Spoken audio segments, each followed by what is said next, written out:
I'm going to take a little break before I plant those gourds. Last Sunday, I got myself in a little bit of trouble, but we started this new little routine. Sundays after church, we go to the Waffle House. We pretty much know all of the staff there, the waiters, the waitresses, cooks, whatever. But we went in there last Sunday and we had a new server, waitress, whatever we want to call them. She did a great job. And we ordered our regular food. I get a sausage bowl. I generally try to eat half of it at the restaurant, and then I bring half of it home to get a second meal out of it. Again, this is the new waitress. She said, "Do you want a box for your leftovers?" And I felt my wife looking at me. And it was kind of that feeling of, don't you dare do it. But I looked at the waitress and I said, "I'm sorry, I didn't hear you." She said, "Do you want a box for your leftovers?" I'm not going to hit a woman over a little bit of leftover food. I told her she can just have it. We have a couple of things to get done today. And of course, the wind is blowing like crazy. We are going to plant a little bit of nasturtium. I'm sure everybody is semi-familiar with these. And we have the dwarf jewel mix and gleam mix. Nasturtiums are pretty prolific growers once you get them to grow. And they're pretty stout once they start germinating. But they do have this real tough outer shell. So I take my knife and put a little crack in that shell. Because really you just need a couple of these to germinate and you are set. Don't want that to drop there. Well, that really settled in. All right. We'll put these back, the gleam, and then we'll do a few of these dwarfs. Oh, geez. I think they might have shorted me on my seeds. We're going to let these soak while I plant some other stuff. All right, we are going to get some stuff planted over here. Now let me show you what I have going on.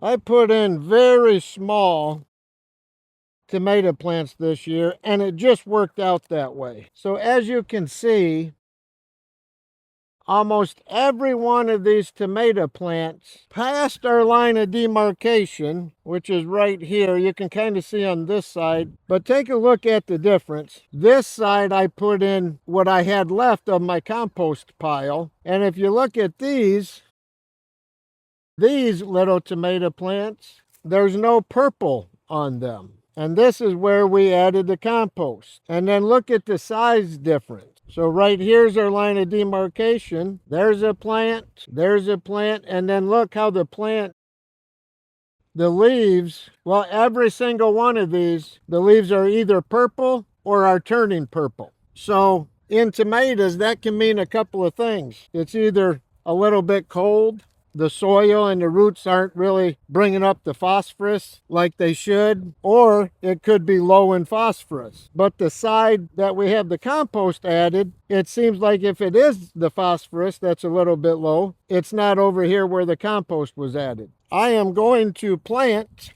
these peppers, which are in desperate need of being planted. I'm going to add a little bit of water. All right, our Roma tomatoes ended right here, about a half a row. You know, pepper plants are funny. Some people have very strong opinions on how far apart to plant them. Other people put them all together. I don't know. In my opinion, peppers grow. But we know that the tomato plant need a little bit of extra phosphorus. So I have some bone meal here, some organic bone meal. Now, peppers and tomatoes don't require the same amount of phosphorus. Tomatoes tend to like a little bit more than what the peppers do, but every tomato plant on this side is purple, so we do know that the phosphorus is more than likely very low. And this is about 13 inches. I like putting my pepper plants about 14 inches apart. So I just kind of use this as the gauge, and then we'll just drop a little bit of bone meal in there.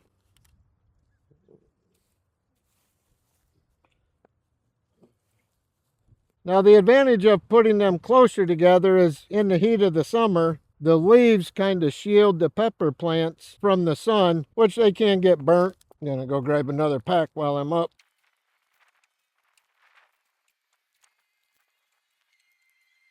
All right, so here's something controversial, which is, of course, everybody has a different way to plant things. And look at this one right here. It's a very small plant and it already has a little pepper growing on it. A lot of people say, oh, you've got to pull that off. And you certainly can, but guess what that allows for? Much earlier pepper that we can start eating.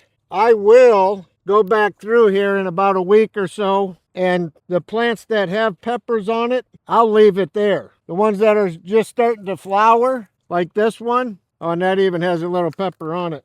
I'll pull these flowers off. To me, a good mixture of everything is the most beneficial way to do it. And what I mean by that is some of your plants, take the flowers off. Some of them, leave them on. That way, you can start eating peppers, maybe a couple of days, a week, 2 weeks earlier, or if you didn't take those flowers off. So there's a couple of small peppers. We'll just pull those off. I tend to pull off the lower leaves also. Boy, this soil is rough, but we will have much better soil next year. We're going to end this row with a sweet banana pepper, otherwise known as my favorite vegetable in the garden, besides tomatoes. All right. I am going to plant that nasturtium, and I also have some gourds I want to get planted right along this fence row. We like having those gourds for various reasons, but I also have a little bit of a problem. I don't have any more compost, and I don't have any topsoil. So what I'm going to see if I can grab some of this old hay and put it along this fence row here. See if I can grab some hay. Hey! I do have that bag and a half. Oh, I was hoping this would have a bit more, maybe down towards the bottom here. I couldn't find my pitchfork. I got this one. It's not really for this.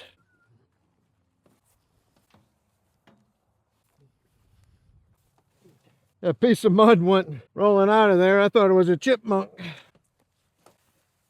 Boy, we haven't got rain in a long time. Still, this hay down at the bottom is still pretty wet, or moist, I should say. That's good. Makes it break down better. Oh, no. Don't worry. I don't get mad at stuff like this. I just never want to work in the garden another day in my life. Ooh, that one smelled nice. Okay. I'm going to get all the way up to that water that I keep out here, so probably 2 more loads.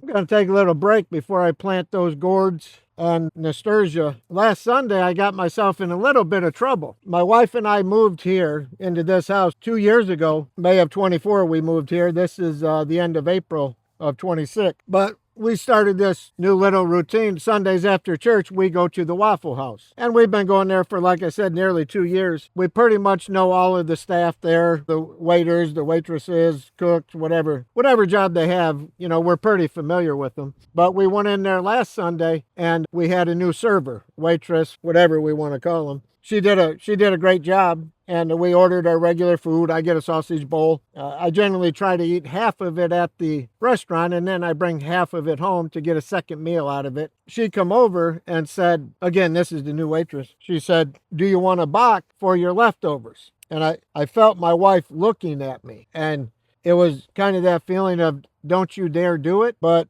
I looked at the waitress and I said, I'm sorry, I didn't hear you. She said, do you want a box for your leftovers? And I said, well, that's up to you, but I'm not going to hit a woman over a little bit of leftover food. And and she turned around and walked away, and she looked kind of mad or confused at best. And she went back and she was telling another waitress what happened. And I was watching them, and you could see them looking at me, and they almost got it at the same time. She didn't understand that what I was answering is, do you want to box for the leftovers? I'm not going to hit a woman over some leftover food. So, well, my break's over. Let's get to work. I want to level this out a little bit, and then we'll get some topsoil as much as we can in here. I'm not certain how all this is going to work. This will all kind of break down and be pretty decent, but we have to give these seeds enough ground contact to germinate. So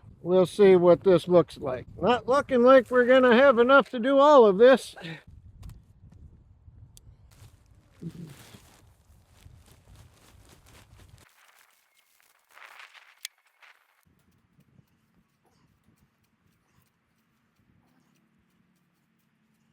So let's see what we have here. We have 1, 2, 3, 4 sections. 1, 2, 3, 4, 3, 5, 6, 7, 8, 9, 10, 11, 12, 13, 14, 15, 16. 16 nasturtiums. So we're going to plant 4 in each little section here. And I'm not too overly confident these are going to germinate, but we'll see.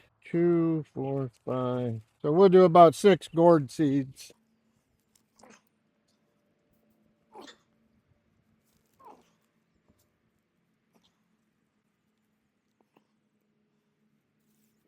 And then for the fun of it, let's grow some butternut squash. I'm going to take this topsoil and plant the seed in that topsoil.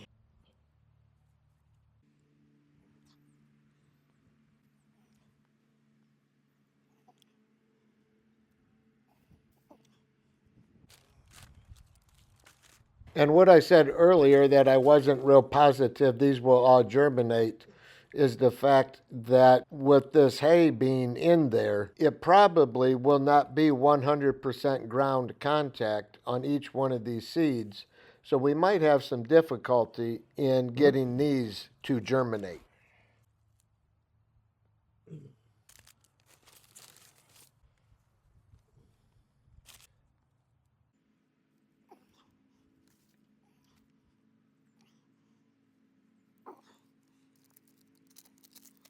I'm not real hopeful. Well, I should say, I hope half of these germinate because one, the ground contact is questionable at this point because with that hay in there, you know, there's all sorts of little air pockets and whatnot. And then second, as this settles, we don't actually know what the planting depth will be as this settles down over the next couple of days. So if you see when I was planting these, I tried to smash down wherever I put the seed, but that's kind of hit or miss doing it that way. Well, if you made it this far in the video, thanks for taking the time to watch it. And if you wouldn't mind, try to hit that subscribe button. You can follow along this initial setup in the garden, which we aren't hoping for a real abundant year in the garden. We're just hoping to get a few of the things that we like to eat. My favorite, tomatoes, sweet peppers, and then bell peppers. If I can have a garden that grows that, I'll be good. All the other stuff is just an added bonus. But as always, thanks for watching.